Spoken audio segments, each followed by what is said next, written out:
Software में जब मैं अपनी पहली नौकरी में गया था, वो मेरे लिए बड़ी विवशता के वर्ष थे। जो मुझे चाहिए था उसको पाना मेरे हाथ में नहीं था, और जो मुझे मिला हुआ था वो मुझे चाहिए नहीं था। कितने बजे आना है ऑफिस ये कोई और तय करता था। मैं रात का खिलाड़ी, वो कहे 9 बजे आ जाओ सुबह। कॉफ़ी पी पी कर किसी तरह से जगा रहता था। उन्हीं के सिस्टम पे शायरी और उन्हीं के कागज़ पर प्रिंट आउट।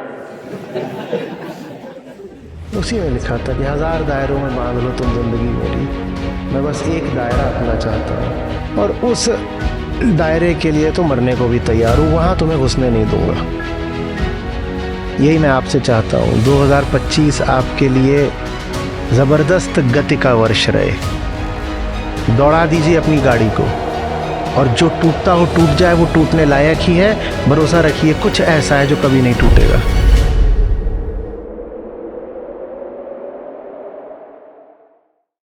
आज का सत्र होने तो बोध स्थल में वाला था, फिर आनन फानन में यहाँ की व्यवस्था की गई।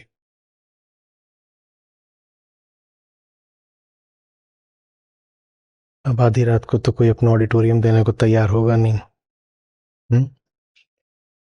तो ये इनके प्रकारेण साम दाम दंड भेद, साम दाम दंड भेद में दाम ही ज्यादा।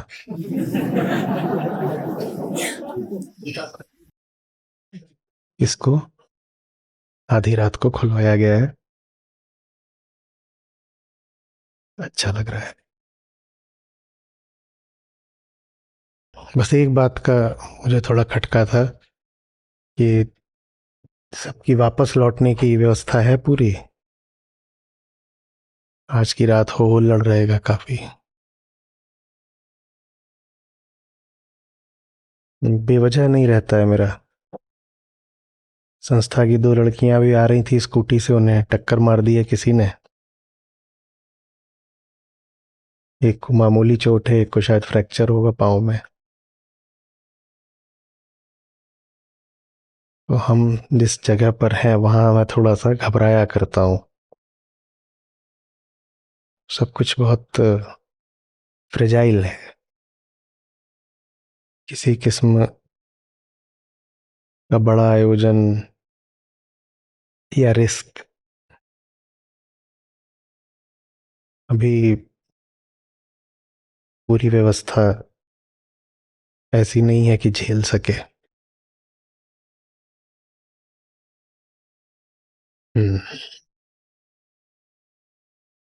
चलिए, अच्छा लग रहा है। आज इस वर्ष 2024 का अंतिम दिन भी है, अंतिम सत्र भी है, अंतिम रात भी है, और आखिरी 2 घंटे भी हैं। और किसी बात को भी आज गजब संयोग है कि श्री कृष्ण अंत की ओर ले जा रहे हैं। किस बात का अंत कर रहे हैं?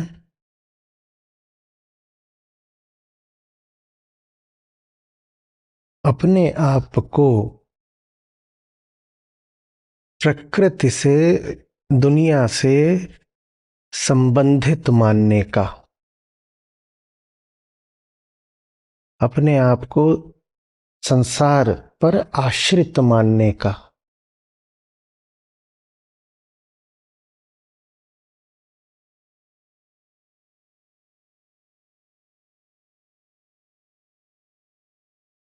कह रहे हैं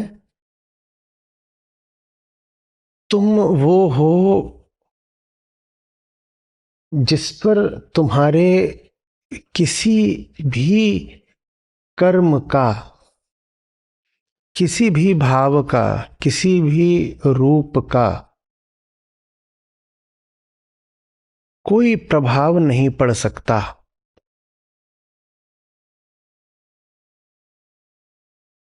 बहुत तुमने ऊंच नीच करी होगी जीवन में अपनी दृष्टि में, पर तुमने जो कुछ भी करा है उसका तुम्हारी सच्चाई पर कोई असर नहीं होता।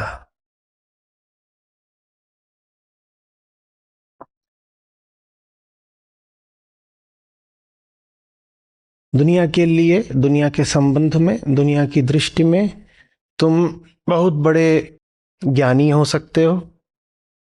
इससे तुम्हारी आत्मा और विस्तृत नहीं हो जाएगी।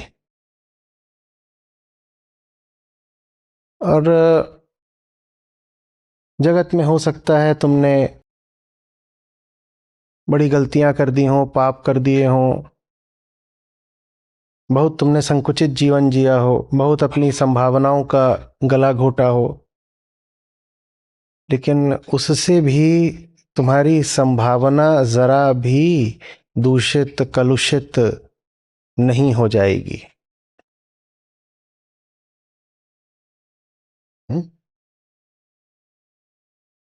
पिछले सत्र में श्री कृष्ण ने कहा था प्रभु, आज कह रहे हैं विभु। दोनों में धातु है मूल, वो एक ही है, क्या? भू। भू माने वो जो वास्तव में अस्तित्वमान है, जिसके होने से बाकी सब कुछ है।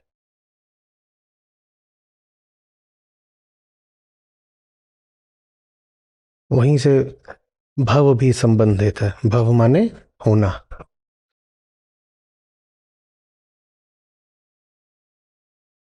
तो प्रभु हमने कहा था कि दीर्घता का द्योतक होता है जब आप प्रारंभ में, जैसे आरंभ को प्रारंभ कर देते हैं, वैसे तो जब आप शुरू में ही प्र लगा देते हैं तो माने वो जिसने उठा रखा है, धारण कर रखा है, और थोड़ा बहुत कुछ नहीं धारण कर रखा, सब कुछ ही धारण कर रखा है, उसे कहते हैं प्रभु। तो आत्मा का सूचक है प्रभु। तो वैसे ही विभु, विस्तार को इंगित करता है, व्यापकता। तो विभु माने जिसने इस पूरे विस्तार को अपने ऊपर उठा रखा है।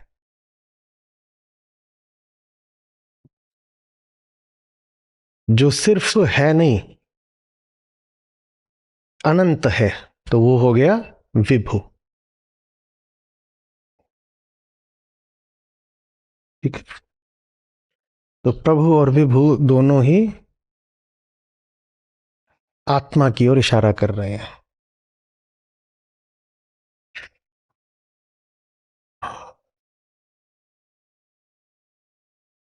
आत्मा जो तुम वास्तव में हो,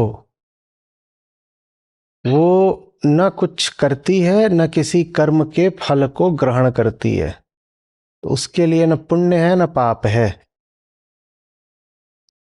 जो कुछ भी तुमने कमाया गंवाया है वो व्यवहारिक तल पर होगा। पारमार्थिक तल पर तुम पूरे अनछुए के अनछुए हो।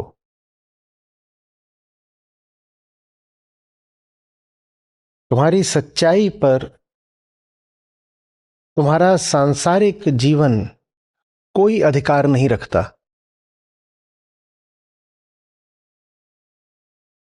बहुत बड़ी मुक्ति दे रहे हैं ये कहकर कि तुम्हारी सच्चाई पर तुम्हारा सांसारिक जीवन, तुम्हारी उपलब्धियां, तुम्हारी विफलताएं कोई अधिकार नहीं रखते।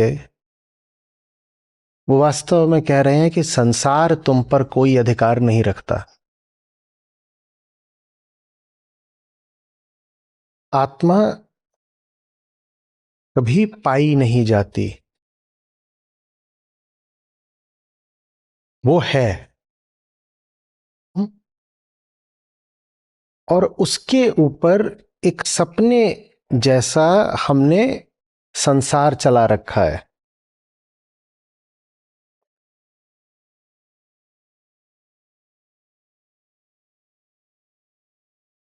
जैसे हीरे को किसी ने लाल रंग के कागज से ढक रखा हो, किसी ने चांदी के कागज से ढक रखा हो, किसी ने धूल से ढक रखा हो। एक का जीवन धूल जैसा लगता है, एक का जीवन चांदी जैसा लगता है, एक का जीवन किसी रंग का लगता है।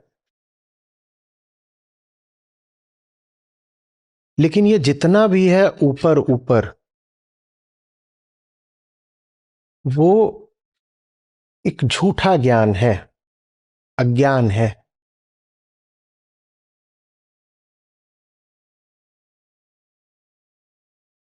उसके नीचे जो है वो कभी अपने खोल से, उस झूठे ज्ञान से जिसने उसको ढक रखा है, कंबल की भांति लपेट रखा है, उससे वो कभी प्रभावित नहीं हो जाता। अलग अलग व्यक्तियों को देखेंगे तो किसी का सत्य हम कह रहे हैं कीचड़ से ढका हुआ हो सकता है, किसी का सत्य फूलों की पखड़ियों में लिपटा हुआ हो सकता है, कहीं धूल हो सकती है, कहीं कागज हो सकता है, कहीं कुछ प्लास्टिक मोमिया हो सकता है, कहीं कुछ हो सकता है। और ये सब विभिन्नताएं हैं जो अलग अलग लोगों के जीवन में पाई जाती हैं। कोई राजा हो जाएगा, कोई रंक हो जाएगा, कोई पापी हो जाएगा, कोई पुण्यात्मा हो जाएगा। कृष्ण कह रहे हैं तुम ऊपर ऊपर से जो भी बन रहे हो, भीतर पहली बात तुम्हारी सच्चाई एक है, दूसरी बात तुमने बाहर कितनी भी अपनी दुर्दशा कर ली हो, तुम्हारी भीतरी सच्चाई उससे प्रभावित नहीं होती।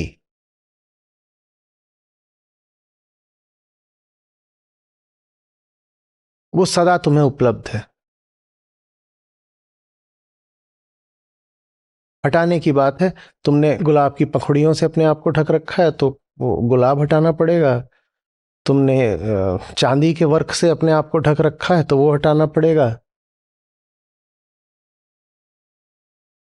बस हटाने जितनी दूरी है, उससे ज्यादा कोई दूरी नहीं है। मतलब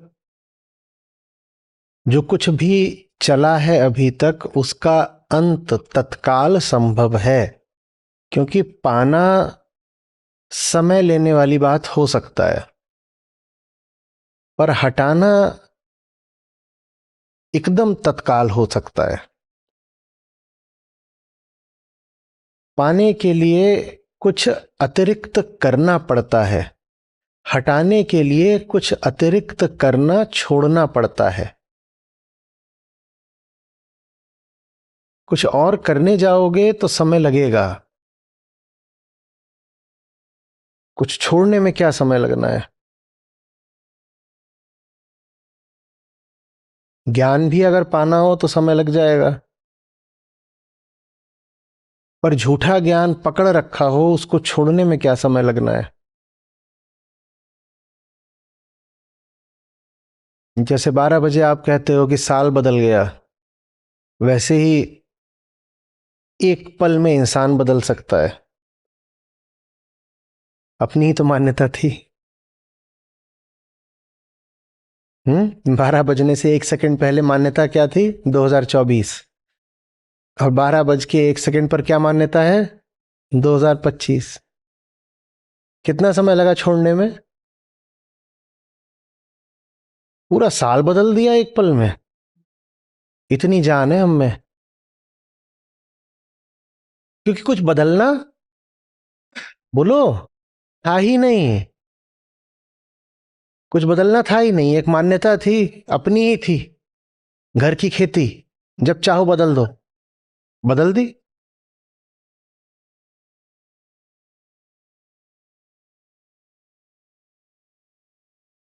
फरवरी बेचारी के पर कतर दिए हैं, उसके 28 ही होते हैं। और जब वो धरना प्रदर्शन करती है तो हर चौथे साल उसका दिल रखने के लिए एक और दे देते हैं उसको। फरवरी में कोई बुराई है नहीं, मान्यता है, आपने करा है। आप चाहते तो यही सुलूक मार्च के साथ भी कर सकते थे, नहीं किया। फरवरी जली जा रही है, इधर जनवरी उधर मार्च, दोनों 31। उसको 29 के भी लाले पड़े हैं। मान्यता है ना, अपनी ही मान्यता है ना, सत्य कुछ नहीं है ना। बड़ा मुश्किल होता है ये देख पाना कि जो हमें रोके हुए है वो हमारी ही मान्यता है, और चूंकि आपकी मान्यता है इसीलिए खतरा भी है और अवसर भी है। खतरा यह है कि आपकी मान्यता के साथ आपका नाम, आपकी पहचान जुड़ी होती है। मान्यता छोड़ने में ऐसा लगता है हम ही छूट गए।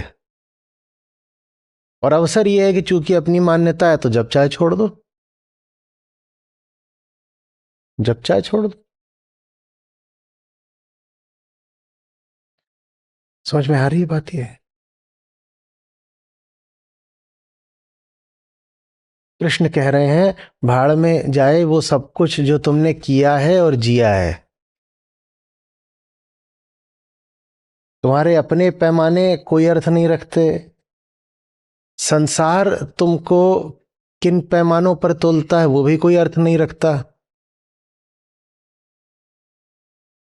किसी चीज का कोई अर्थ नहीं है।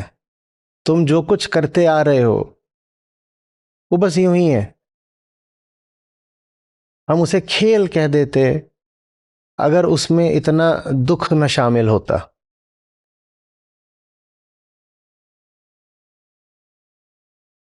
वो इस तरह से कह रहे हैं, समझ लो कि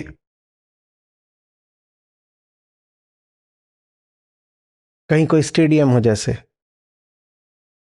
उसमें 15-20 एकदम ऊधमी उद्दंड बच्चे, कोई दौड़ लगा रहा है, कोई बास्केटबॉल लेके उससे टेनिस की सर्विस कर रहा है,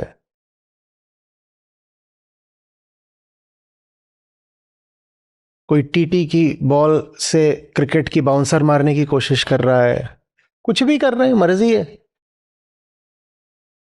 और इस चक्कर में कोई आउट भी हो गया और रो भी रहा है। किसी ने बास्केटबॉल से एस मार दी है, उसको बहुत बड़ा पुरस्कार दे रहा है संसार। ये सब चल रहा है, बहुत देर से चल रहा है। और तभी अचानक कोई आता है और कहता है तुमने ये सब कुछ जितना भी करा है सबका स्कोर 0 है। जिसने बहुत जीत लिया वो भी शून्य है, जिसने कुछ नहीं जीत लिया वो भी शून्य है। क्यों शून्य है?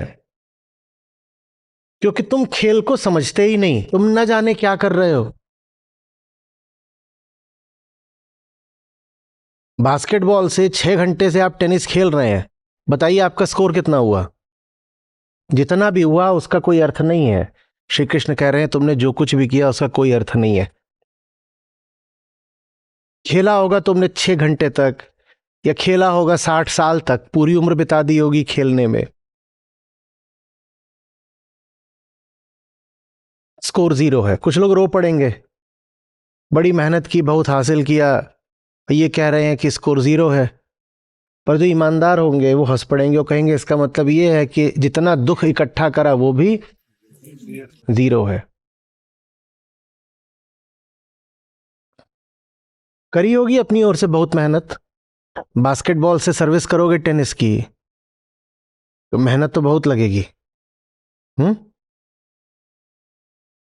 या हॉकी की गेंद से फुटबॉल खेलोगे तो टांग भी बहुत टूटेगी। टूटेगी। गोल्फ की गेंद से पिकल बॉल खेल रहे थे, या गोल्फ स्टिक लेके क्रिकेट खेल रहे थे, बार बार बोल्ड हो रहे हैं। कोई बात नहीं, कृष्ण कह रहे हैं इससे तुम्हारे करियर पे, रिकॉर्ड पे कोई धब्बा नहीं लगेगा। ये जितना स्कोर है ये सब अमान्य है।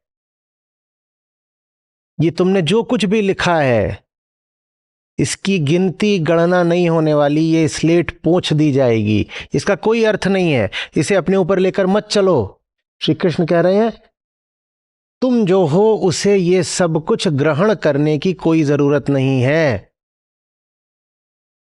न अतीत, न स्मृतियां, न पहचान, न कर्म, न कर्तव्य, न कर्म फल, कुछ भी नहीं।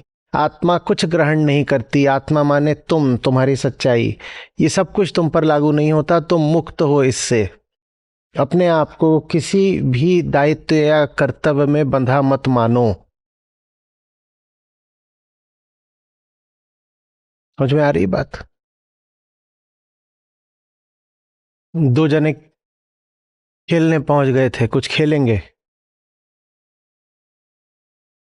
बैडमिंटन। बोले जो हारेगा वो 10,000 देगा। और बैडमिंटन खेल रहे हैं हॉकी स्टिक से,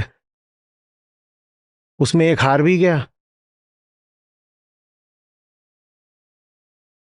दूसरा कह रहा है अब इसी नेट में मुंह दे के, तार गले में बांध के जिंदगी खत्म कर लूंगा, 10,000 मेरे पास है ही नहीं। श्री कृष्ण कह रहे हैं ये जो भी हुआ था ये खेल था, और बड़ा भद्दा खेल था। न वो हारा है न तुम जीते हो। दोनों को खेल पता ही नहीं है, तो हम कैसे कह दें कौन हारा कौन जीता? जिसको खेल पता होता वो खेल से मुक्त हो जाता। जिसको खेल पता होता वो खेल में दुख नहीं पाता। तुम में से किसी ने इस खेल में खूब भोग भोग करके सुख पाया है, किसी ने दुख पाया है, पर दोनों बातें बताती हैं कि दोनों को समझ नहीं आया है।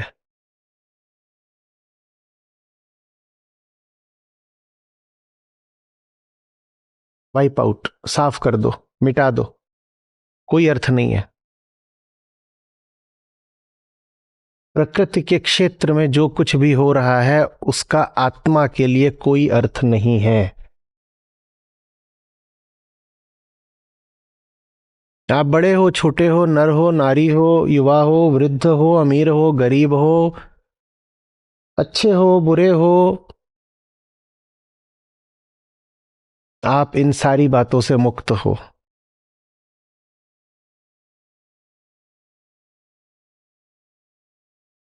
पाप अगर है तो बस यही कि तुम अपने आप को मुक्त नहीं संयुक्त मानो। हम बार बार कहते हैं कि अतीत से सीखना होता है। यहां पर भी वेदांत का जो महावाक्य मौजूद है, हम में से कई लोग उसका यही अर्थ लगा रहे होंगे, अतीत से सीखो। हम्म। अतीत से सीखने का वास्तविक मतलब होता है अतीत को भूल जाना। अतीत का कोई भी दाग धब्बा अपने ऊपर न पड़ने देना। जिसने अतीत को बहुत महत्व दे दिया, उसका अतीत उसके भविष्य का निर्धारण करने लग जाता है।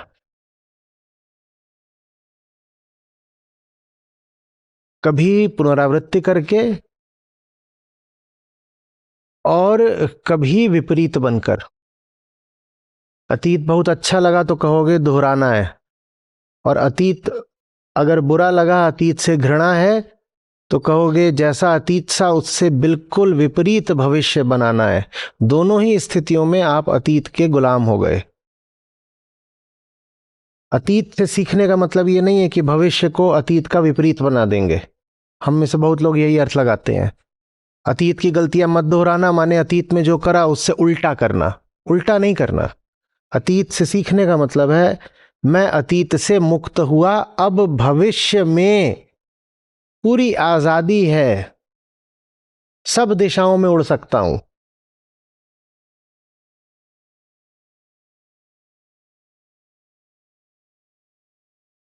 2024 से मुक्त होना चाहेंगे? हम्म।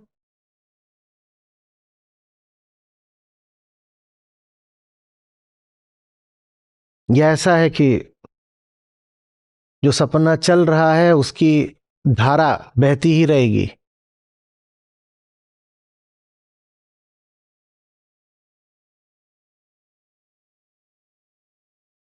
एक बहुत ही वाहियात सी गंदी पिक्चर देखने बैठ गए हैं,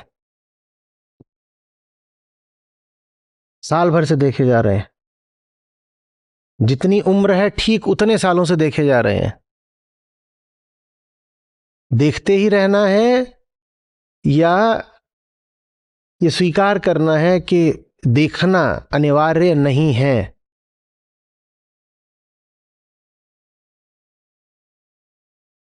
क्या आप बंधे नहीं हुए हैं कुर्सियों से? आप बस जन्म के पहले ही क्षण से वही पिक्चर चल रही है तो ऐसा लगता है वो फिल्म नहीं है, जिंदगी है। जो चीज सदा से देख रहे हो वो अनिवार्यता सी लगने लग जाती है ना। सदा से सांस ले रहे हैं, सदा से आकाश है, सदा से पृथ्वी है, सदा से फूल पौधे हैं, सड़क है, लोग हैं, तो लगता है ये सब तो हैं ही, तथ्य हैं। नहीं, ऐसा नहीं है। मन की धारा में जो बह रहा है वो तथ्य नहीं है। तथ्यों का कोई विकल्प नहीं होता। मन में जो है उसका विकल्प मौजूद है, उठा जा सकता है, छोड़ा जा सकता है। श्री कृष्ण कह रहे हैं तुम्हें पता नहीं है लेकिन तुम आज भी अनछुए हो, तुम पर कोई धब्बा नहीं लग रहा है। तुम आत्मा हो, आत्मा ने कुछ भी ग्रहण करा ही नहीं है। किसी ने डाल दी होगी बहुत गंदगी तुम्हारे ऊपर, या तुमने स्वयं ही डाल ली होगी बहुत गंदगी अपने ऊपर, पर ये तुम्हारे भी अधिकार में नहीं है कि तुमने जो कुछ अपने साथ किया वो तुम्हें भीतर से मैला कर दे। तुम वो हो ही नहीं जो भीतर से मैले हो सकते हो।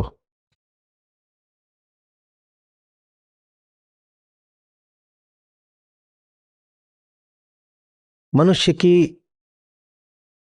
गरिमा उसे लौटाने का वक्तव्य है ये।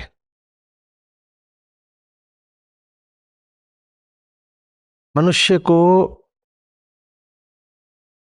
ये चेताने का वक्तव्य है कि तुम्हारी संभावना कहीं नहीं चली गई, कहीं नहीं खो गई।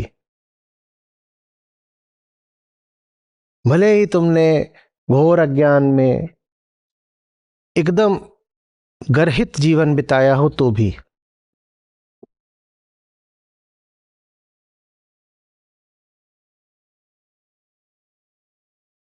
मुझ में आ रही है बात ये। खेल लिए होंगे खेल, सपने में बहुत कुछ हम कर लेते हैं, उसका कोई बकाया थोड़ी चुकाते हैं जगने के बाद, या चुकाते हो?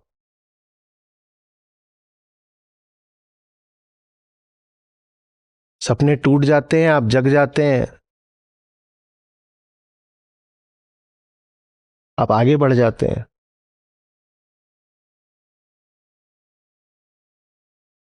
सपने को ढोना थोड़ी ही होता है।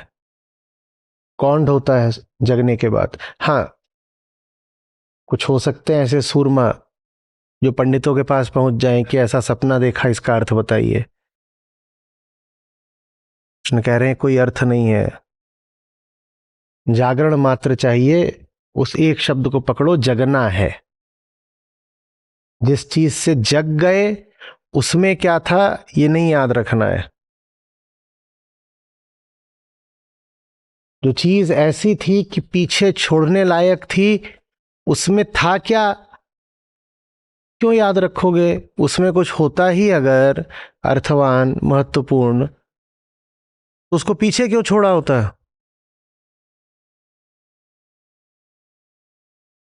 निर्ममता का संदेश है।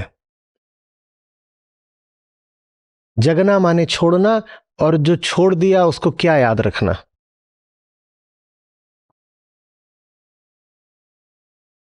और याद अगर अभी रख रहे हो तो जगे ही नहीं हो।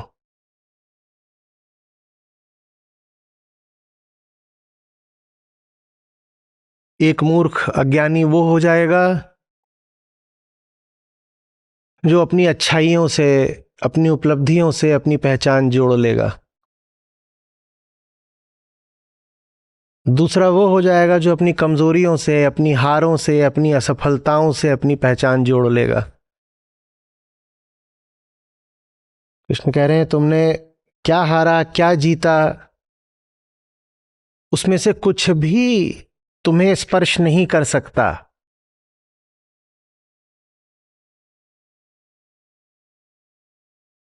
बात सिर्फ हार या दुख को पीछे छोड़ने की नहीं है। तुम्हारी जीत भी तुम में न कुछ जोड़ सकती है न घटा सकती है।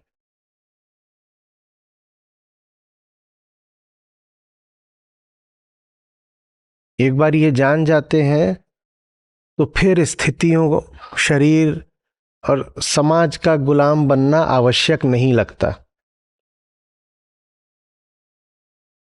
क्योंकि कोई देगा भी तो दी हुई चीज बहुत महत्व की नहीं होगी। जब वो हमें छू ही नहीं सकती तो उसका कितना महत्व है। और अगर कोई कुछ छीन भी लेगा तो छीनी हुई चीज भी बहुत महत्व की नहीं हो सकती। छीनने वाले ने हमें बिना छुए ही कुछ छीना होगा। कृष्ण कह रहे हैं, सूत्र है स्पर्शित रहने का, तो क्या उसने बड़ा छीन लिया होगा। ये मुक्ति है, ये गरिमा है, इसमें स्वामित्व तो है।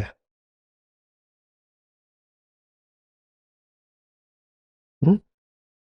नहीं तो सर झुका रहता है, डर बहुत रहता है। हमें उसका ही नहीं डर रहता जो कुछ ले जाएगा, बड़ा भारी डर लगता है उससे जो कुछ देने वाला है।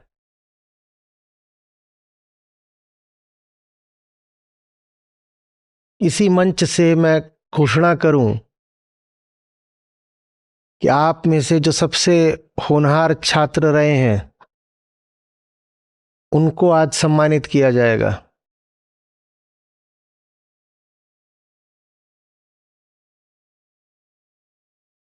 तो ऐसा नहीं है कि आपको अचानक कुछ बहुत हर्ष हो जाएगा।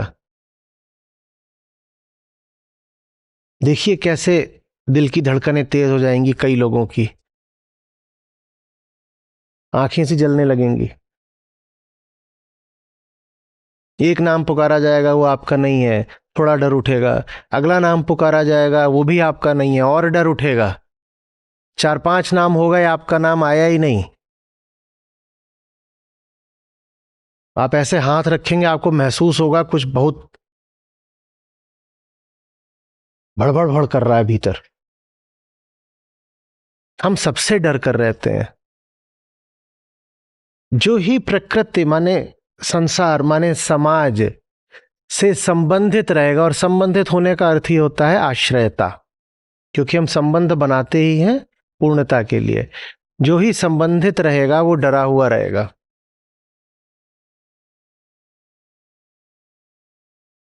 दिल की धड़कनें एक बराबर होंगी। यहां मंच से घोषणा हो जाए कि 5 नाम मैं बताने वाला हूं, 5 चोर पकड़े गए हैं। पहला नाम बताया जाएगा, आप पाएंगे धड़कनें तेज हो रही हैं। दूसरा बताया जाएगा, वहां भी तेज होंगी। और मैं कहूं 5 लोगों को पुरस्कृत किया जाएगा, उसमें भी धड़कनें तेज होंगी।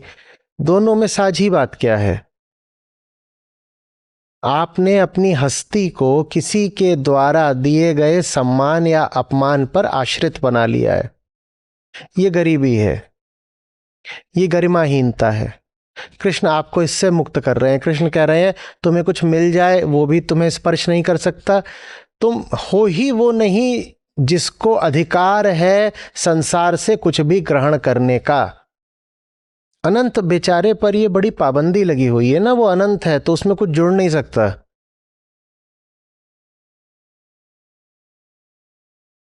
कुछ जुड़ा तभी माना जाएगा जब जोड़ने के पश्चात कुछ परिवर्तन आ जाए, है ना। 8 में 2 जोड़ा तो 8 8 नहीं रहा, 8 क्या हो गया? तो हम कह सकते हैं 8 में कुछ जुड़ा, क्योंकि जब कुछ जुड़ जाता है तो आप परिवर्तित हो जाते हैं। 8 में 2 जुड़ा, 8 परिवर्तित होकर 10 हो गया। अनंत में कुछ भी जोड़ दो, अनंत क्या रह जाता है? तो अनंत के ऊपर ये शर्त लगी हुई है, तुझमें कुछ जुड़ नहीं सकता। वो शर्त आपके ऊपर है, आप में कुछ नहीं जुड़ सकता, कृष्ण कह रहे हैं। तो कौन से पुरस्कार से तुम बड़े आदमी बन जाओगे? तुम वो हो जिसके बड़प्पन को और विस्तृत करा ही नहीं जा सकता।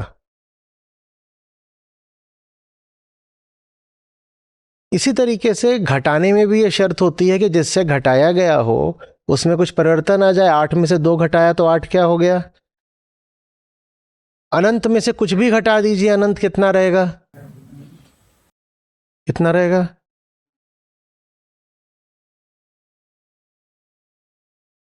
क्या कहते हैं उपनिषद?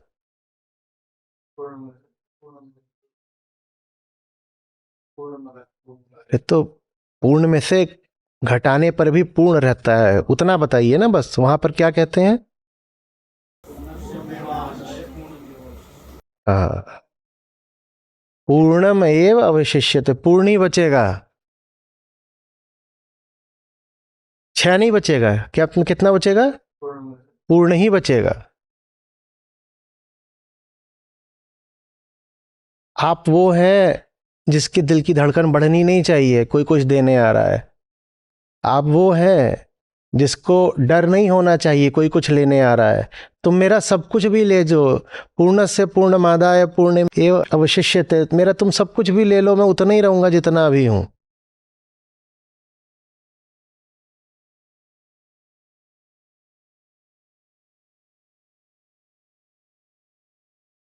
ऐसे को कहते हैं उनके सामने मौत आ रही होती है, वो ऐसे खड़े होते हैं, कुछ नहीं आ रहा, मैं उतना ही रहूंगा जितना अभी हूं।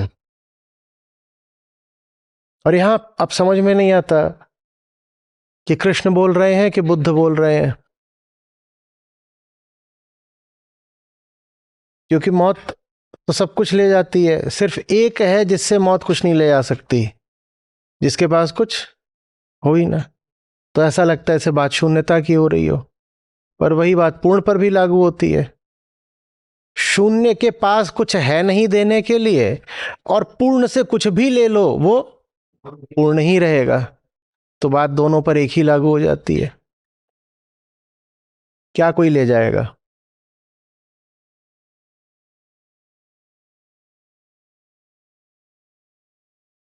बात समझ रहे हैं? कुछ लेना न देना, मगन रहना।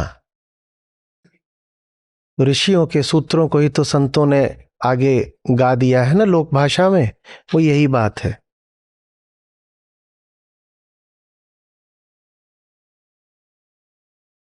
व्यापार करने नहीं आए हैं जगत में कि लेंगे कि देंगे, फिर मुनाफा गिनेंगे कि नुकसान को रोएंगे।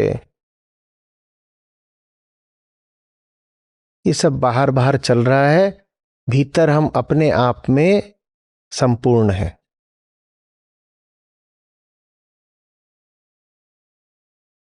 जिनको स्वयं को संपूर्ण देखने में तकलीफ होती हो, बहुत ज्यादा विनम्रता हो, वो अपने आप को शून्य बोल सकते हैं। हम कुछ नहीं है, बाहर जो चल रहा है, भीतर बस एक रिक्तता है। रिक्तता माने अनछुआपन।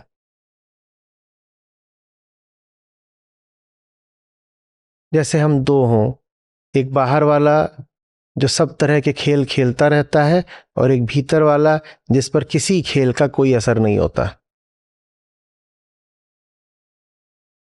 वो भीतर बैठा बस क्या करता है? देखता है। तो आप लोग नए साल में पहली एक्टिविटी ये करेंगे कि बताएंगे कि ये दो पक्षियों का उदाहरण किस उपनिषद से आता है।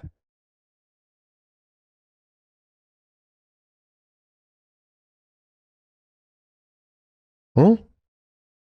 बिल्कुल एक से पक्षी हैं, साथ ही एक दूसरे के सुंदर सुंदर उनके पंख हैं, और एक ही वृक्ष पर अगल बगल बैठ गए हैं, सुपर्णा सखाया। एक है जो मस्त इधर उधर देख रहा है, फल कहाँ है वो खा रहा है, और दूसरा बस देखे जा रहा है। वो दोनों हम ही हैं। कृष्ण कह रहे हैं वो जो दूसरा है, जो कुछ करता नहीं बस देखता है, याद करो कि वो तुम हो।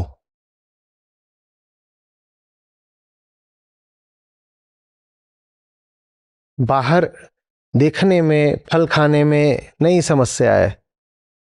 समस्या तब है जब तुम सोचो कि तुम बस फल खाने वाले ही हो, सब फल चल जाते हैं, कोई विषैला नहीं रहता, खाना खिलाना सब खेल हो जाता है, जब भीतर कोई होता है जो कुछ खा पी नहीं सकता, वो मात्र देखता रहता है, उसका पेट भरा हुआ है, वो कौन है? वो पूर्ण है, वो पूर्ण है।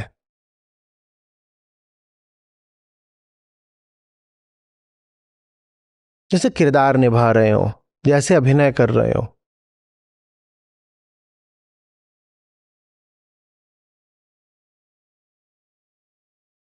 अभिनय करने के लिए भी अभिनेता चाहिए ना, जो अभिनीत किरदार से अलग होता है।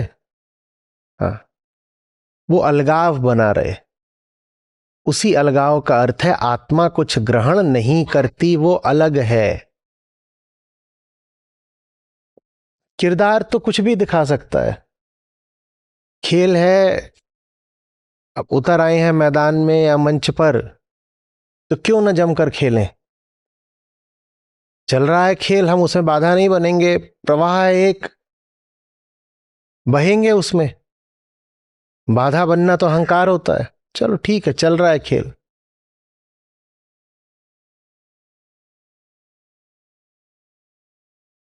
लेकिन चलते खेल में ये याद रहे कि किरदार को मंच पर जो कुछ भी हो रहा है, उससे अभिनेता पर लेश मात्र भी अंतर नहीं पड़ता। बहुत अच्छा हो गया तो भी नहीं, बहुत बुरा हो गया तो भी नहीं।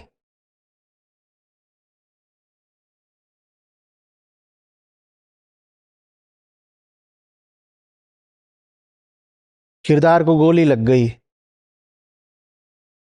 हम्म, क्योंकि पटकथा में लिखा है गोली लगेगी, गोली लग गई, वो गिर पड़ा, उसको उठा रहे हैं तो उठ ही नहीं रहा। अभिनेता क्या बोल रहा है? मैंने गोली ग्रहण कर ली है। श्री कृष्ण कह रहे हैं तुम वो हो जो कुछ ग्रहण नहीं कर सकता, किरदार ग्रहण करता है, तुम नहीं ग्रहण करते। नहीं तो एक्टर को गोली लगेगी, फिर वो दोबारा कभी उठेगा ही नहीं, उसने गोली ग्रहण कर ली है। और ये तो मामला व्यक्तिगत हो गया। जैसे गोली ग्रहण होता है, वैसे पाणी ग्रहण भी तो होता है। पाणी माने क्या होता है? हाथ। अब किरदार ने ब्याह कर लिया,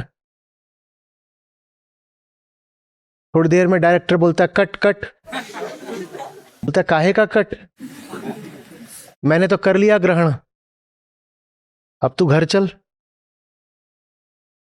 ऐसे नहीं है, तुम वो हो जो कुछ भी ग्रहण नहीं कर सकता। हाँ बाकी ठीक है, मंच है, पर्दा है, खेल है, वहां जो है सो है, ठीक है।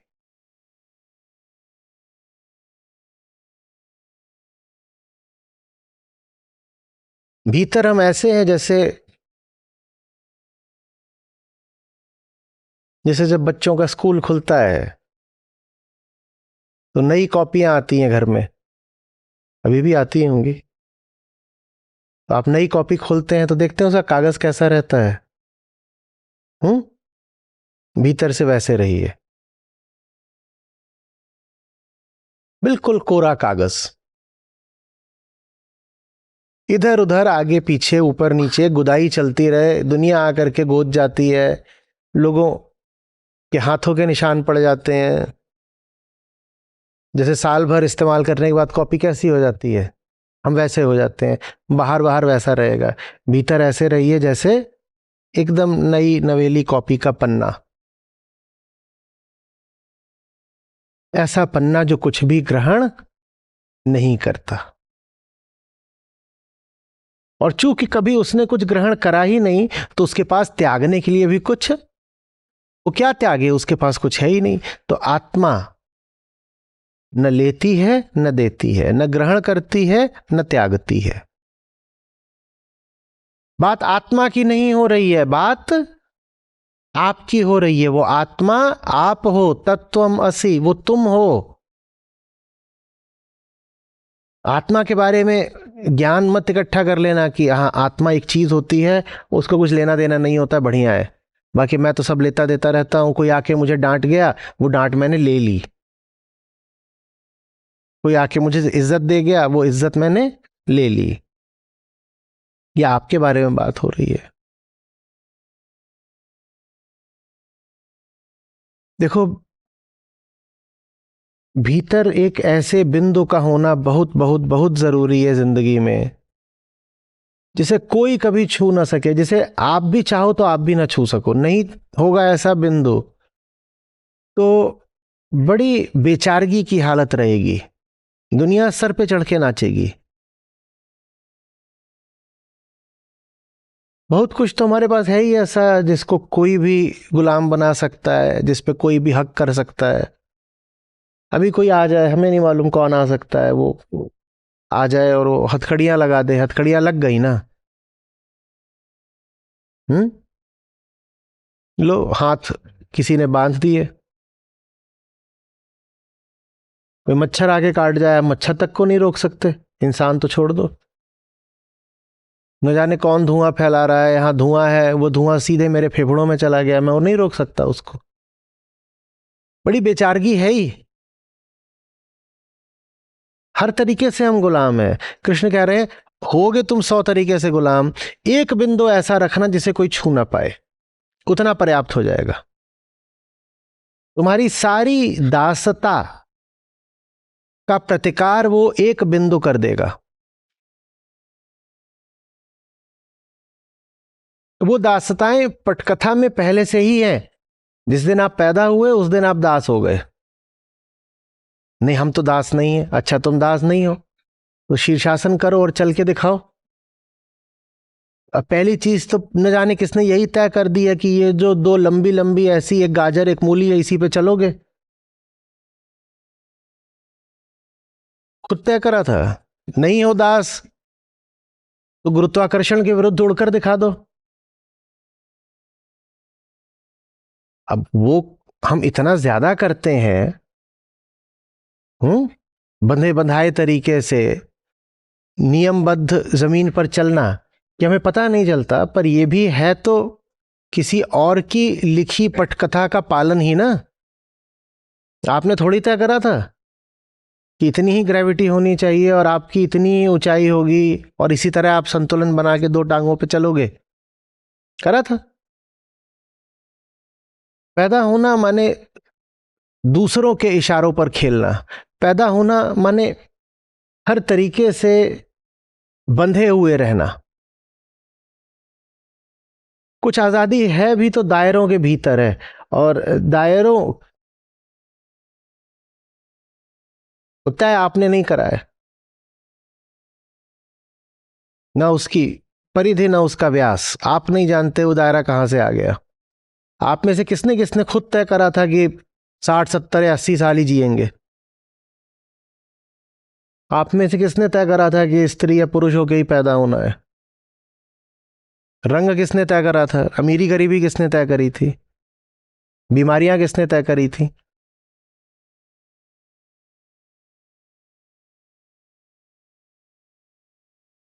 तो फिर बचा ही नहीं कुछ। आदमी जिए काहे को? गुलामी झेलने को जिए? कृष्ण कहते हैं नहीं, ये सब कुछ जो है, जो तुम्हें बांधे हुए है बाहर से, वो बाहर बाहर है, कोई दिक्कत नहीं। किसी ने नियम बना दिया है कि रेड लाइट है, उस पर रुकना है, रुक जाओ, बाहरी बात है। कोई तुम्हारा बड़ा अपमान नहीं हो गया अगर तुमको लाल बत्ती पर रुकना पड़ रहा है। कई कानून हो सकते हैं देश में जिनसे आप राजी नहीं होते, कोई बड़ी बात नहीं अगर आपने उन कानूनों का पालन कर लिया। भीतर कुछ ऐसा होना चाहिए जो किसी कानून को नहीं मानता। अब बाहर बाहर ठीक है, ये छोटी बातें हमने कर लिया ना कानून का पालन। वो जो भीतर एक बिंदु होता है, उसी को कभी शून्य कभी आत्मा बोलते हैं, हृदय बोल देते हैं। शायरी में जब गहराई आती है तो फिर उसी का नाम दिल भी हो जाता है। सब जगह नहीं। वैसे तो दिल का मतलब कुछ बहुत फालतू की चीज होता है, पर जब शायर ऋषि बनने जैसा होता है, तब जब वो कहे दिल, तो दिल का अर्थ आत्मा ही होता है।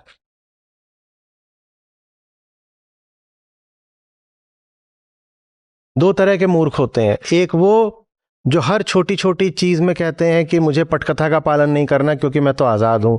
तुम काहे के आजाद हो? तुम से कहते हैं ना, रिबेल विदाउट अ कॉज, बिना बात की क्रांतियां करने निकल पड़ते हैं।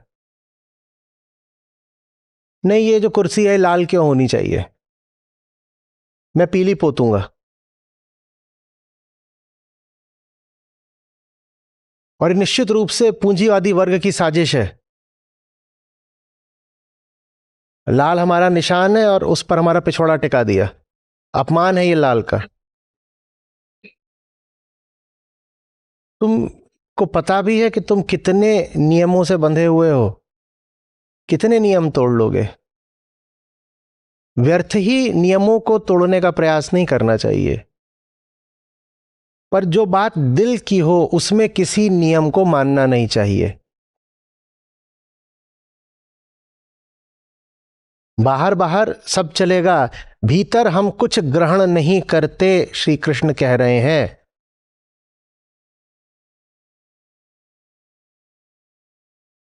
हाँ, प्लॉट है मेरा, वो मुझे अथॉरिटी से अप्रूव कराना पड़ेगा, कैसा नक्शा रहेगा इस पर। ठीक, प्लॉट का नंबर क्या है वो भी मैं नहीं तय करूंगा। ये तो नहीं कर सकता कि बायां वाला 100 नंबर है और दायां वाला 102 नंबर है और मैं कहूं मैं 105 हूं। अगर इधर 100 है और इधर 102 है तो आपका नंबर तो 101 ही होगा। वहां पर क्रांति करने की कोई जरूरत नहीं है कि दुनिया कौन होती है मेरे प्लॉट के नंबर को तय करने वाली। इसी तरह अगर नियम बना हुआ है कि भाई बाहर की दीवार आप इससे ज्यादा ऊंची नहीं कर सकते, तो आप नहीं कर सकते।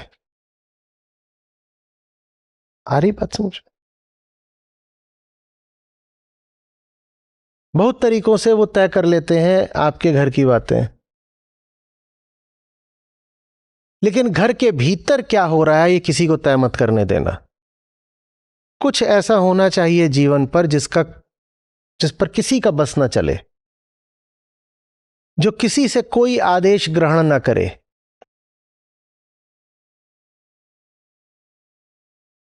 सॉफ्टवेयर में जब मैं अपनी पहली नौकरी में गया था तो वहां मैंने कुछ लिखा था, उसमें से दो बातें ये भी थी कि 1000 दायरों में बांध लो तुम जिंदगी मेरी, मैं बस एक दायरा अपना चाहता हूं। वो मेरे लिए बड़ी विवशता के वर्ष थे। जो मुझे चाहिए था उसको पाना मेरे हाथ में नहीं था, और जो मुझे मिला हुआ था वो मुझे चाहिए नहीं था।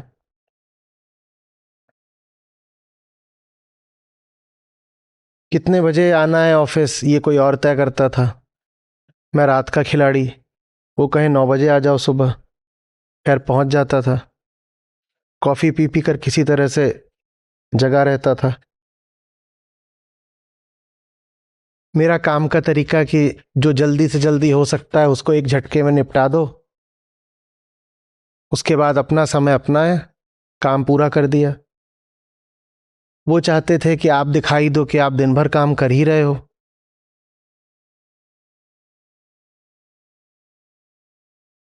तो मजबूरी की हालत लगती थी। तो मैं ऑफिस में ही बैठ करके उन्हीं के सिस्टम पर शायरी करता था, क्योंकि मैं जितनी आपको आज की कोडिंग करानी है मैंने कर दी। अब मैं वहां से उठ के लाइब्रेरी में बैठना चाहता हूं।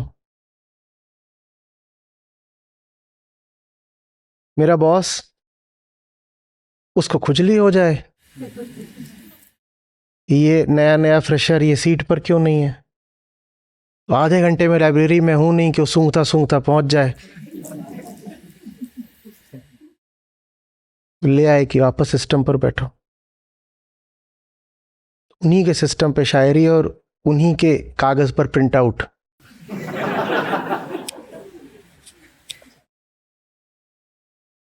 उसी में लिखा था कि 1000 दायरों में बांध लो तुम जिंदगी मेरी, मैं बस एक दायरा अपना चाहता हूं, और उस दायरे के लिए तो मरने को भी तैयार हूं, वहां तुम्हें घुसने नहीं दूंगा।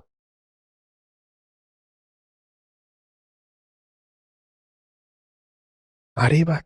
मैंने कहा दो तरह के मूर्ख होते हैं, एक जो हर छोटी चीज में कहते हैं आजादी, और दूसरे वो जो वहां भी आजादी नहीं रखते जहां रखनी चाहिए, जहां कभी नहीं छोड़नी चाहिए।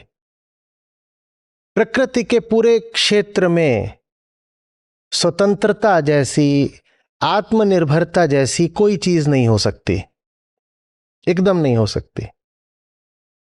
आपका पूरा शरीर ही पूरे वायुमंडल पर आश्रित है, आप कहां से स्वतंत्र हो जाएंगे? हम्म?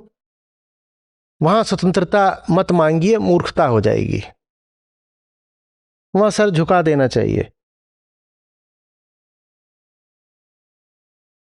और आत्मा, जब बात हृदय की होती है, जब बात आपके केंद्र की होती है, वहां सर कभी झुकना नहीं चाहिए।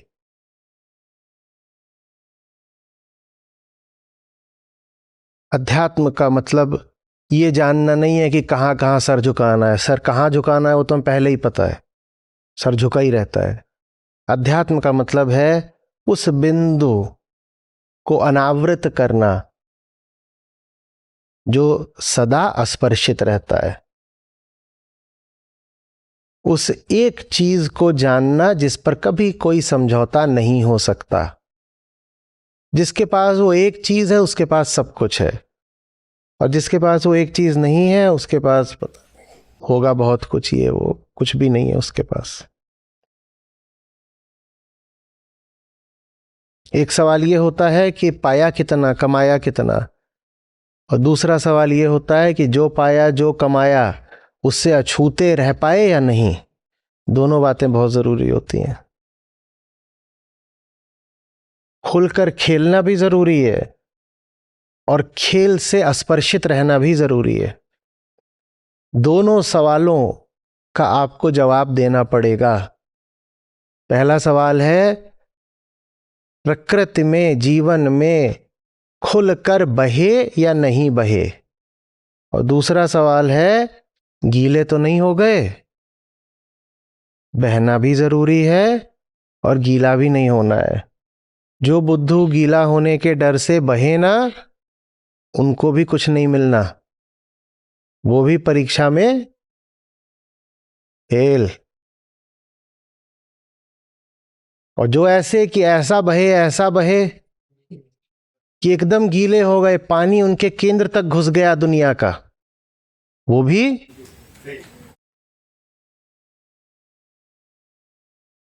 जो बहा ही नहीं, वो भी फेल। जो ऐसा बहा कि सब, होता है ना, तैरने गए थे और पानी फेफड़ों में ले लिया, वो भी डूबा। पानी जब तक आपके बाहर है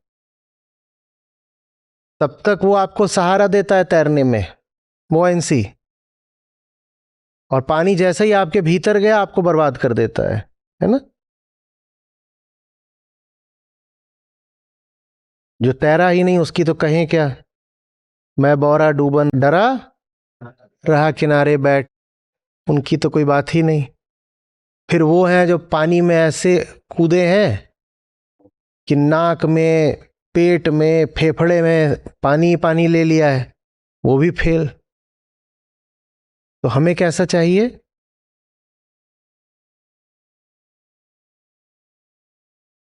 जिसके बाहर पानी रहे, भीतर बिल्कुल नहीं। ग्रहण नहीं करना है, अस्पर्शित रहना है।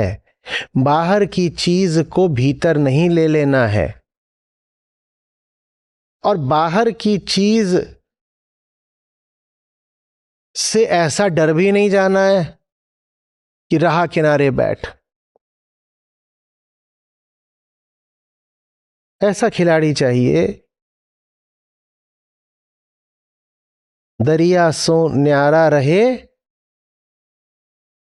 बोलो, दिखे दरिया माही। ऐसा खिलाड़ी चाहिए।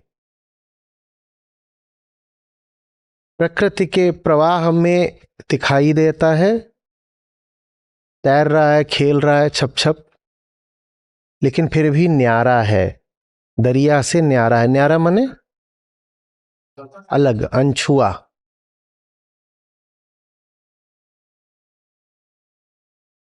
बात समझ रहे हो?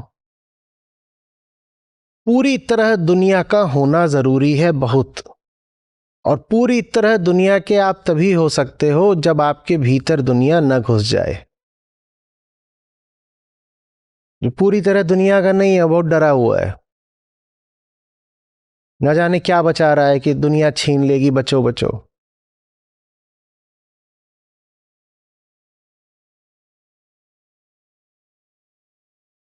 वो खुल के खेल ही नहीं रहा, जी ही नहीं रहा।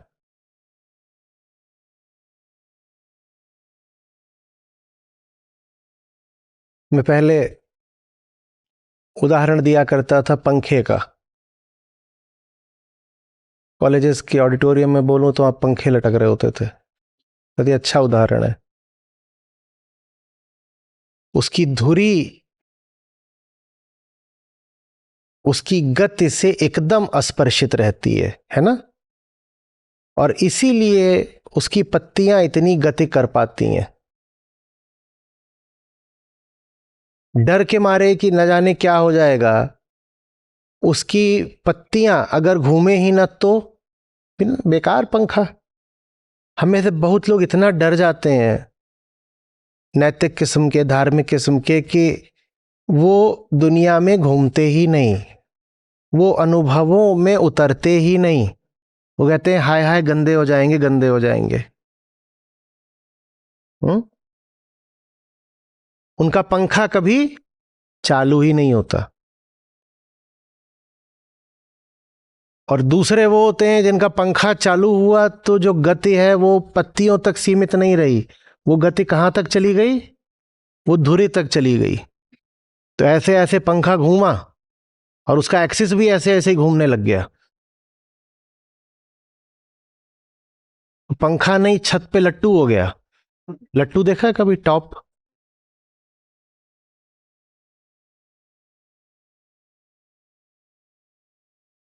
ये भी बर्बादी है।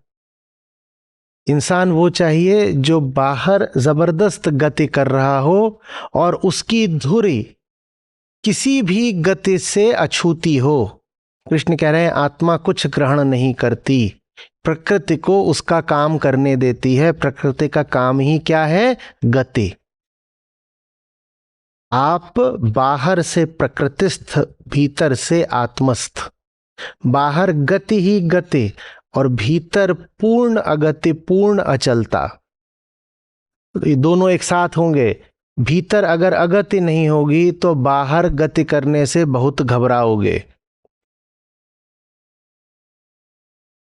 जिस पंखे की धुरी पर भरोसा ना हो उसको कभी 5 नंबर पे चलाओगे? वैसे हम अपनी जिंदगी को कभी 5 नंबर पर नहीं चलाते। कभी भी अनुभवों का सामना नहीं कर पाते। लगता है कहीं कुछ ऐसा ना हो जाए जो हमारे केंद्र को ही झकझोर दे।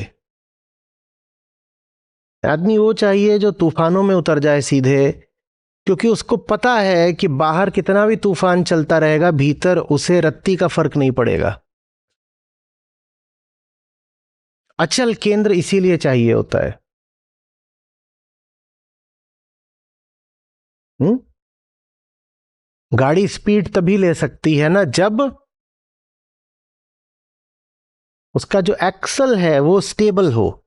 तो भीतर वो स्टेबिलिटी चाहिए होती है ताकि बाहर स्पीड आ सके। जो स्पीड, गति वाला क्षेत्र है वो सब किसका है? प्रकृति का। और अगति, अचलता वाला जो है वो बिंदु क्या बोलते हैं उसे? आत्मा बोलते हैं। जो हमें डर लगता है ना जिंदगी जीने में, सही काम को भी करने में कितना घबराते हैं हम। जितना हम व्यर्थ के कामों से ना घबराते हैं उससे ज्यादा अच्छे काम से घबराते हैं। क्यों घबराते हैं? क्योंकि संसार पर आश्रित है और लगता है कि बाहर जो चोट पड़ेगी दुनिया से वो बस बाहर की नहीं रहेगी, वो भीतर तक चली जाएगी। कृष्ण कह रहे हैं याद करो, याद करो, भीतर तुम वो हो जिस तक कोई चोट कभी पहुंच ही नहीं सकती। कुछ नहीं हो सकता। आप कहते हो याद तो आ ही नहीं रहा, याद तो आ ही नहीं रहा। तो फिर कृष्ण कहते हैं तो ऐसा करो, थोड़ा भरोसा करो और चोट खाकर देखो, चोट खाकर देखो। ये तुम्हारी कल्पना मात्र है कि चोट पड़ेगी तो तबाह हो जाओगे, बर्बाद हो जाओगे। तुम झेल लोगे, तुम कर लोगे बर्दाश्त, क्योंकि भीतर कुछ है ऐसा सचमुच जिस पर नहीं असर पड़ता। आप कहते हो याद नहीं आता, तो कृष्ण कहते हैं तो परख लो ना, परख लो। कैसे परखोगे? अब चोट खाने के अलावा कोई तरीका नहीं है ना परखने का। भीतर कुछ ऐसा है जो किसी चोट से नहीं टूट सकता, ये कैसे पता चलेगा? चोट खा के ही पता चलेगा। मत खाओ बहुत बड़ी चोट, थोड़ा थोड़ा तो प्रयोग करके देखो, थोड़ा प्रयोग करके देखो।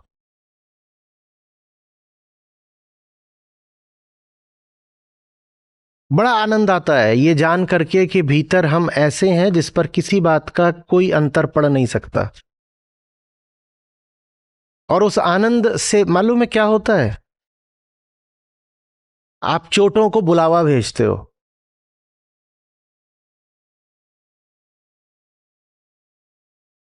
आप चोटों को बुलावा भेजते हो,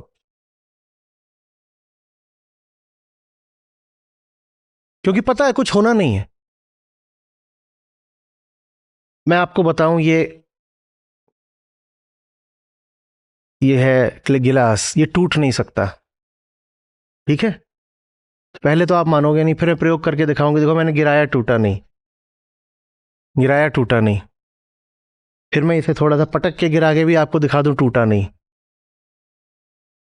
तो आप जो पहले थोड़ा चिंतित हो रहे थे कि अरे ये गिलास है, पटक रहे हैं, सब कांच कांच हो जाएगा, अब आप मुस्कुराने लग जाओगे। उसके बाद अगर मैं गिलास आपको दे दूं तो आप बताओ आप क्या करोगे? आप आपस में होड़ लगाओगे उसको और जोर से पटकने की।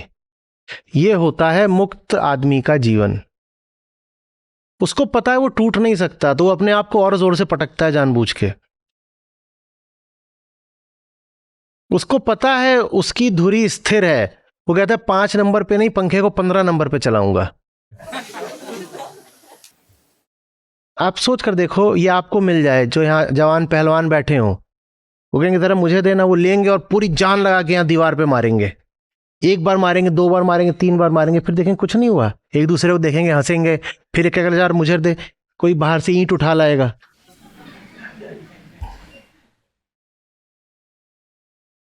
ये होती है जिंदगी।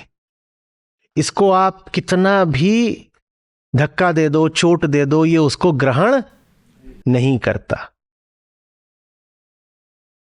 जब पता होता है मेरे पास कुछ ऐसा है जिस पर समय, समाज, संसार, संयोग कोई असर डाल ही नहीं सकते, तो आप कहते हो अब आया मजा, आप खुल के खेलेंगे, क्योंकि कुछ बिगड़ तो अपना सकता ही नहीं है। और जिसको ये लगता रहता है कि मेरा न जाने क्या बिगड़ जाएगा, वो क्या खुल के खेलेगा? वो खेलता नहीं है, वो बस किसी तरह छुप छुप के समय काटता है कि मौत आ जाए, भाई सकुशल मर जाए। बाप रे बाप, यमराज अच्छा हुआ आप आ गए। बड़ी मुश्किल से 80 साल तक आपके लिए अपने आप को बचा के रखा है, जान में जान आई मौत को देख के। ऐसे ही तो हम जीते हैं, कितना अपने आप को बचा के रखते हैं, किसके लिए? मौत के लिए।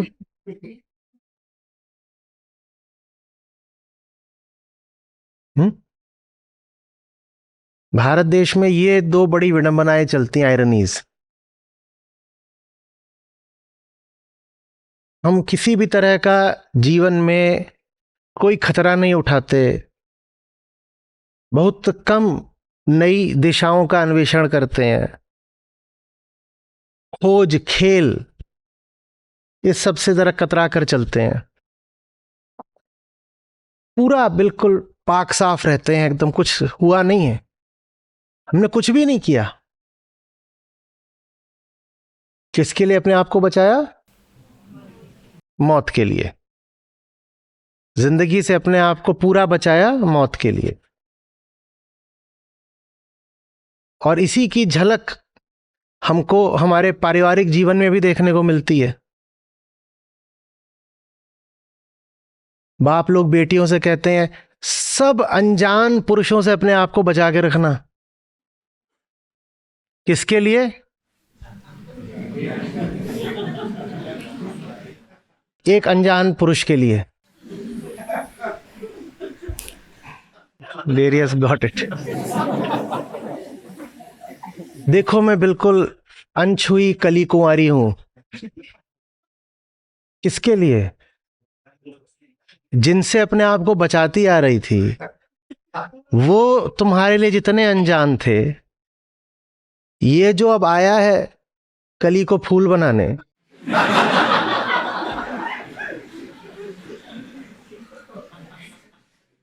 ये भी बस उतना ही अनजान है।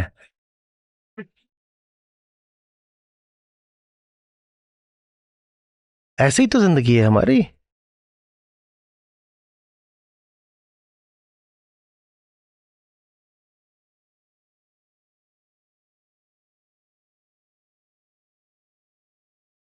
न जाने क्या हो जाएगा,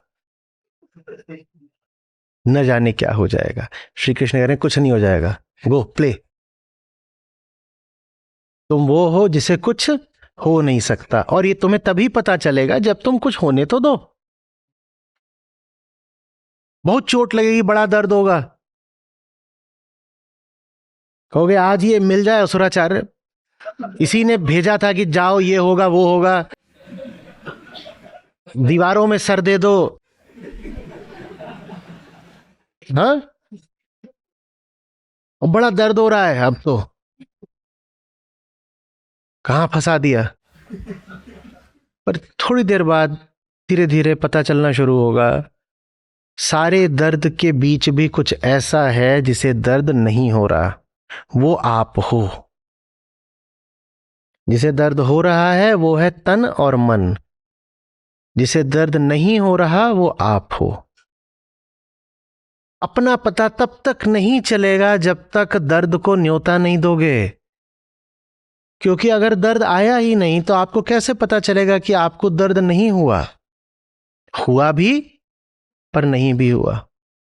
जिस हद तक आप प्रकृति हो, दर्द हुआ, पर आप मात्र प्रकृति नहीं हो। एक दूसरी चिड़िया भी है जो सब दर्द की दृष्टा है, अनुभोक्ता नहीं। वो दर्द को देख पाती है, उसे दर्द होता नहीं। ये बात एकदम शाब्दिक रह जाएगी, कागजी रह जाएगी, अगर अनुभव में नहीं उतरेंगे। इसलिए मैंने कहा कि पता नहीं संयोग है या क्या है कि आज एकदम चुन करके कृष्ण आपके लिए सूत्र लाए हैं। और नया साल अब या तो आ गया होगा या आने वाला होगा।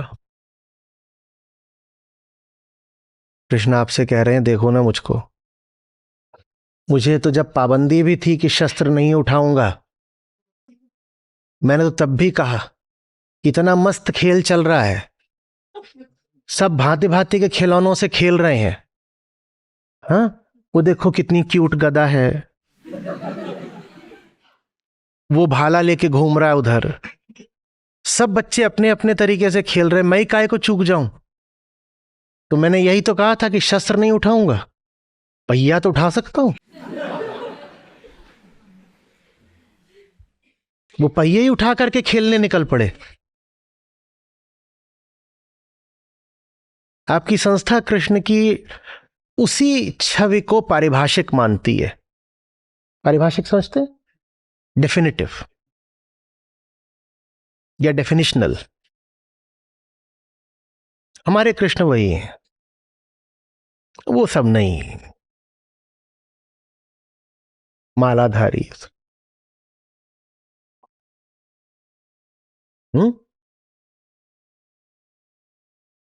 लहूलुहान है, रक्त चूर रहा है।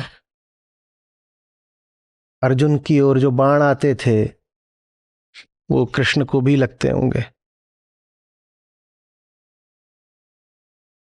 केश उड़ रहे हैं हवा में,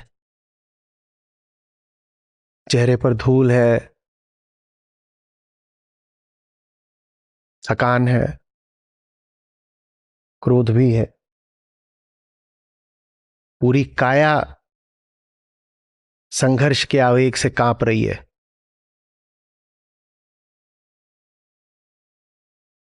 गतिमान कृष्ण, और इतनी गति वो इसीलिए कर सकते हैं क्योंकि भीतर गीता है। गीता माने अचलता। भीतर जब अचलता है तो बाहर आदमी फिर कैसा धुनी रमा के नहीं बैठा नजर आता। यही मैं आपसे चाहता हूं, 2025 आपके लिए जबरदस्त गति का वर्ष रहे।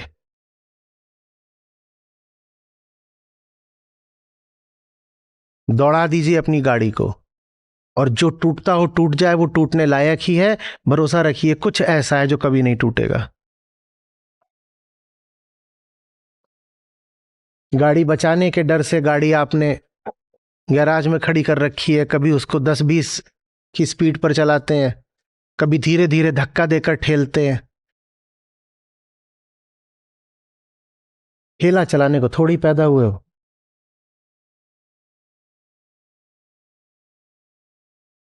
दौड़ा दो, टूट फूट होगी, कोई दिक्कत नहीं, ये पहले से पता है टूट फूट होगी।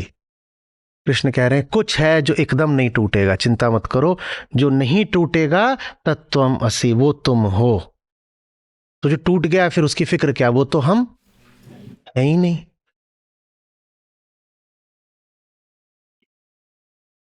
आ रही है बात? लजाए लजाए, घबराए घबराए, बंधे बंधे नहीं 2025। सामने आना है, खुलकर खेलना है। क्या सूत्र है? खुलकर खेलेंगे। और ये उम्मीद नहीं है, बिल्कुल ऐसी कोई धारणा, कोई कामना नहीं है कि खुलकर खेलेंगे तो बड़ी खुशियां या बड़ी उपाधियां या बहुत जीत हासिल हो जाएगी। हम पहले ही तैयार हैं कि खुलेंगे खेलेंगे तो आज तक जो कमजोरियां बचा रखी थी वो टूटेंगी, तो टूट फूट तो होगी। कोई वजह ही थी कि अभी तक खुल के नहीं खेलते थे? खुलकर नहीं खेलते थे क्योंकि पता है कि हमने जो पूरा अपना ढांचा तैयार कर रखा है, खुले नहीं, खेले नहीं, गति करी नहीं, कि वो चूचर्र करने लगेगा और फिर थोड़ी देर में बिखरने लगेगा। हमें पता है ये। तो जब बिखरेगा तो रोएंगे नहीं, जब बिखरेगा तो शिकायत नहीं करेंगे, जब बिखरेगा तो नहीं कहेंगे कि कुछ अनपेक्षित हो गया है। हमें पहले ही पता है हम खुलकर खेलेंगे तो अंजर पंजर इधर उधर बिखरेगा। पर अब हमें एक बात और पता है। पहले बस इतना ही पता था कि खेलेंगे तो बिखरेंगे, अब एक बात और पता है। क्या पता है? कुछ है जो बिखर सकता नहीं। सब जब बिखर रहा होगा तब भी हमें पता होगा ये बिखर रहा है, ठीक है। अगर मुझे पता है ये बिखर रहा है तो इसका मतलब मैं नहीं बिखरा ना।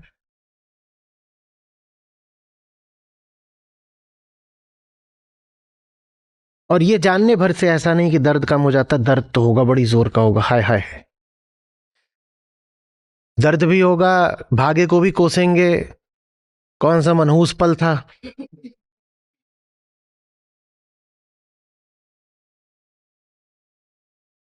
लेकिन उसके बाद भी खेलेंगे, एकदम खेलेंगे।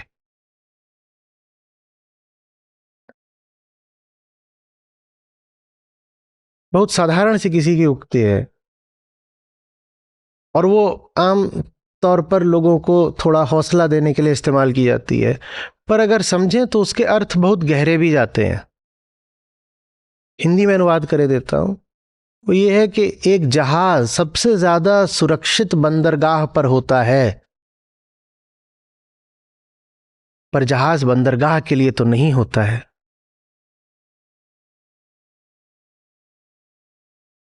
हार्बर।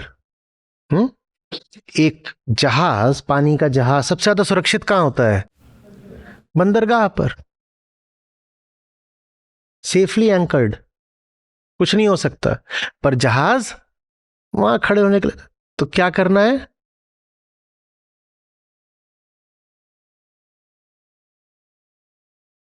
खोल दो कश्ती, बहने दो, लगेंगे थपेड़े, होगी टूट फूट, पहले ही पता है। इतनी कमजोरियां इतने सालों तक इकट्ठा करी हैं, तो जैसे ही आप थोड़ा बाहर आओगे, एक्सपोज करोगे, तो उन कमजोरियों पर चोट तो पड़ेगी, पहले से ही पता है। हम कह रहे हैं हम तैयार हैं, हमें पता है हम कभी पूरी तरह तैयार नहीं हो सकते, क्योंकि जब चोट पड़ेगी तो हाय हाय तो होगी। कितनी भी तैयारी करके रखो, पूरी तैयारी कभी नहीं हो सकती। पर हम जा रहे हैं। समझ में आ रही?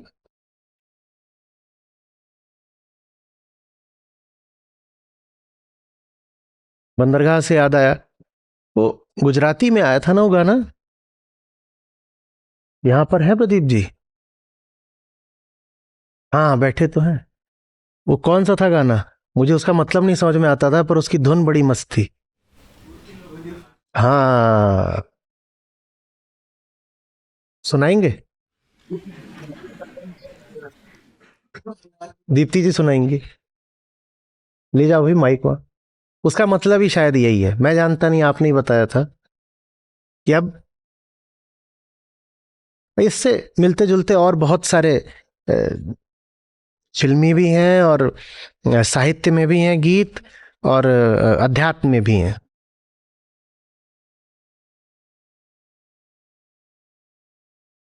पहले खुद सुनाइए, उसके बाद उसमें सुन लेंगे। गुजराती तो बहुत कम लोगों को आती है, किसको किसको आती है? कितने लोगों को आती है? अरे आती है समझ, समझ में किस किस को आती है? ठीक है, 1 दर्जन लोग तो हैं। 12 की ऑडियंस है आपकी प्रदीप जी, सुनाइए। 12 बोलते ही इन्होंने दिखा दिया कि 12 बज गए, ये देखिए। गोतीलो तमे गोतीलो गोतीलो गोतीलो गोतीलो तमे गोतीलो गोतीलो गोतीलो। तो ये आपके नव वर्ष की गीता है, आपके नए साल का आगाज इन महावाक्यों से हो रहा है। ठीक 12 अभी अभी बजा है।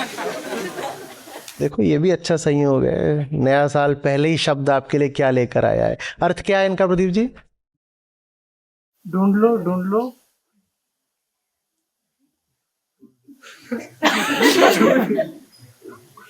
हंसी लीजिए आप दोनों लोग। जहाज को बंदरगाह से आगे समुद्र में छोड़ दो, कुछ ऐसा है ना इसका, कि नहीं है? तो बस यही है आपके लिए भी। जिस तरीके से आप मुझे देख रहे हैं, मतलब मैं समझ रहा हूँ, गाना सुनना है। लाओ गाना सुना दें फिर, समझेंगे आप क्या, गुजराती तो आती नहीं। लाओ इधर लाओ प्रसाद। उन दोनों का क्या हाल है? अब ठीक है? यहाँ आए? कहाँ है? घर गए अपने? गोतीलो તમે ગોતીલો ગોતીલો ગોતીલો તમે ગોતીલો ગોતીલો નથી જે મજામાં ખાલી વાવટા રજામાં એવો હાડનો પ્રવાસી ગોતીલો ગોતીલો તમે ગોતીલો ગોતીલો ગોતીલો તમે ગોતીલો ગોતીલો। ये सब ऐसे सुनने में लगता है बड़ी हौसला अफजाई होती है। जिंदगी में जब निकल करके अपनी कमजोरियों का सामना करा जाता है, तो वहां पर ऐसे बीट्स नहीं होती हैं। वहां पर वहां बीट होती है, और वहां इतने सारे लोग एक साथ नहीं होते हैं जो एक ही तरह सोच रहे हों, जिनके साथ थोड़े सहायता का, बंधुत्व का अनुभव हो। ये सब लड़ाइयाँ अक्सर अकेले लड़ी जाती हैं। और उस वक्त बहुत ये लगेगा कि क्यों, कहते हैं ना, फालतू का पंगा, बेकार का राड़ा लगेगा। और ये अच्छे से याद रखिएगा, साल भर भी आगे भी, कि कमजोरियों को प्रकट करके, कमजोरियों का सामना करके चोट खा ली, वो दर्द कहीं बेहतर है उस जिंदगी से जिसमें आप कमजोरियों को दबाए, छुपाए, छाती से लगाए सुरक्षित रखते हो।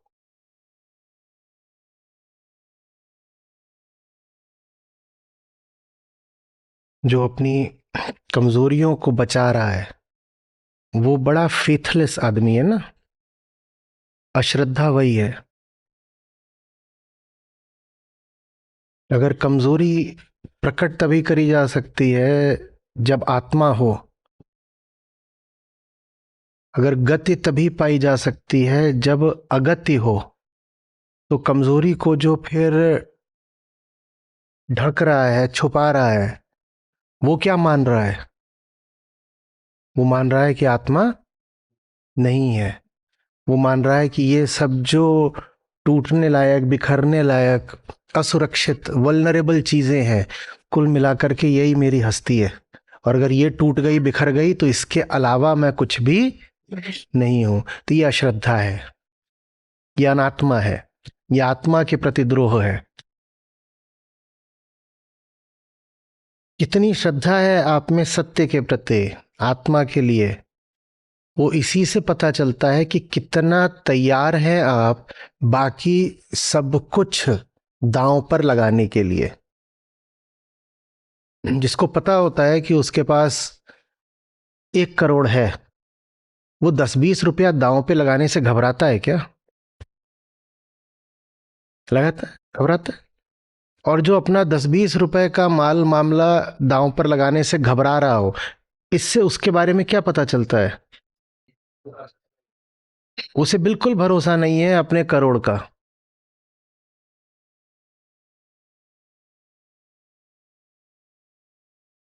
समझ में आ रही है बात? ये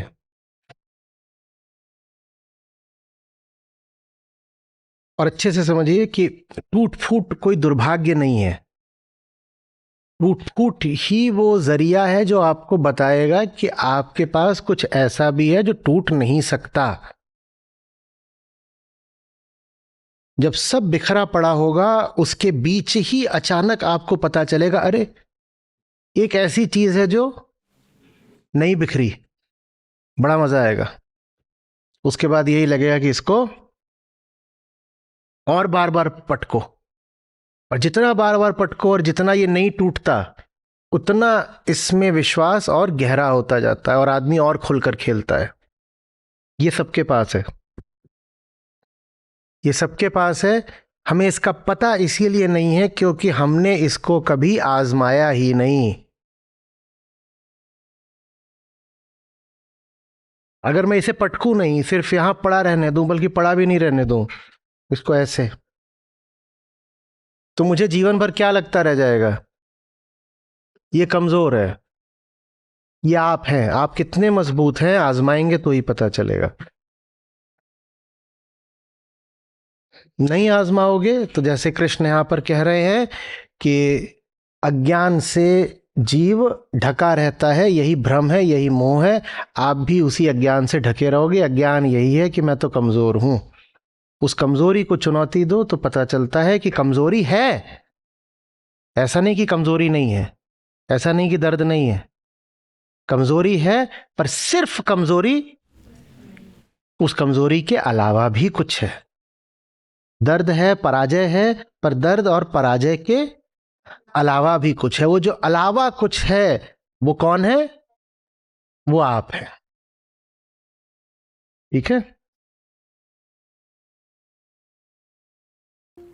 नमस्ते दोस्तों, मेरा नाम रत्नेश शर्मा है। मैं एक राष्ट्रीयकृत बैंक में कार्यरत हूँ भोपाल। मैं पिछले 1 साल 8 महीने से आचार्य जी से जुड़ा हूँ लाइव सत्रों से, और लगभग 2 साल से आचार्य जी को सुन रहा था। लेकिन यूट्यूब पर केवल मैं जैसे ही सुनना चालू किया तो एक बस मालूम चला कि आचार्य जी जैसे युग पुरुष या आचार्य जी जैसा बोध हमें उपलब्ध है। अभी एक जीवित हैं आचार्य जी अभी हम सबके साथ में, और अभी हमारे पास एक बहुत गोल्डन चांस है कि हम उनका सानिध्य ले सकें, उनके बोध को जी सकें और उनके सानिध्य में हम सीख सकें कुछ। तो अभी आप सभी लोगों के पास एक बहुत अच्छा मौका है कि आप लाइव सत्रों से जुड़ें। ये मेरी आप सबसे गुजारिश है। अभी ऐसा कोई नहीं होगा कि आचार्य जी को ना जानता हो। हम लोग बुक स्टॉल लगाते हैं तो वहाँ सुनने में यही मिलता है कि लगभग सारे लोग जानते हैं, लेकिन वो क्या हैं और वो आपको क्या दे सकते हैं और आपका जीवन की उच्चतम संभावना क्या है, ये आपको तभी मालूम चलेगा जब आप कम से कम 6 महीने, अगर अंदर से बहुत रेजिस्टेंस आएगा। मैंने 1-2 लोगों को जोड़ा भी। लोग सोचते हैं कि कैंसर की बीमारी है और एक रात में और एक खुराक से वो ठीक हो जाए, लेकिन ऐसा नहीं है। सभी के लिए यही आशा करता हूँ कि सब लोग आप लाभ लें। बहुत युग पुरुष हैं और बहुत प्रबुद्ध पुरुष हैं। धन्यवाद आचार्य जी।